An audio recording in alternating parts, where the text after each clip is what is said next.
الحمد لله رب العالمين والصلاة والسلام على سيد الأنبياء والمرسلين محمد وعلى آله وأصحابه أجمعين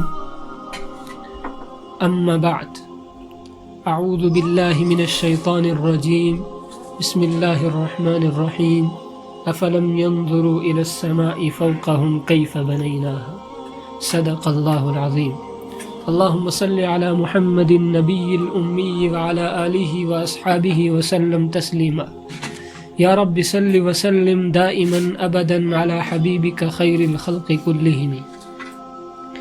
عزیز ساتھیو، سورہ قاف کی تفسیر اور ترجمہ آپ سن رہے تھے.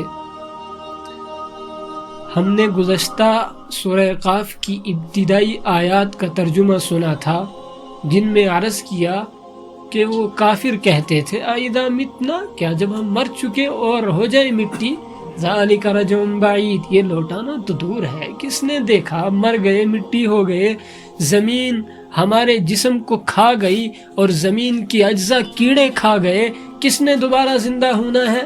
جواب دیا تھا عَلِمْنَا مَا تَنْقُصُ الْأَرْضُ مِنْهُمْ، ہم کو معلوم ہے جو کچھ زمین گھٹاتی ہے، اور وَعِنْدَنَا كِتَابٌ حَفِيظٌ، ریکارڈ بھی ہمارے پاس موجود ہے. اللہ اکبر. اب اللہ تبارک و تعالیٰ نے اس کو مزید مثال سے موٹی عقل والوں کو سمجھایا کہ اور سمجھو اللہ کی نشانیوں کو. تم کہتے ہو مردوں کو کس طرح زندہ کرے گا، تم دیکھتے نہیں تمہارے اوپر اللہ نے کتنا بڑا آسمان بنایا، اور ہزاروں سال پرانا بنا ہوا آسمان ہے.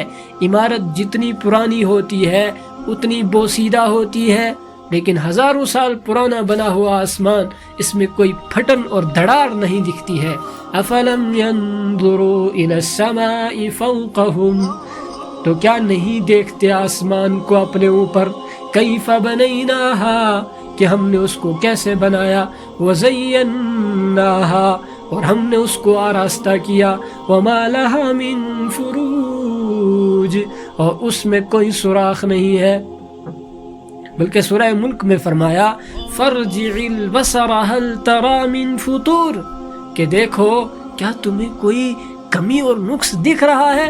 دوبارہ کا ثم ارجع البصر، نہیں ایک بار اور دیکھو، کرتین ينقلب الیک البصر خاسئا وهو حسیر، جب تم آسمان کو دیکھو گے اور اس میں کوئی کمی نکالنے کی کوشش کرو گے، کرتین ينقلب الیک البصر، تمہاری نگاہیں تمہاری طرف لوٹ کر آ جائیں گی اس حال میں کہ ذلیل و رسوا ہوں گی. اور اللہ کی نشانیاں کیا ہیں؟ والارض مددناها والقینا فیها رواسیا وانبتنا فیها من کل زوج بہیج.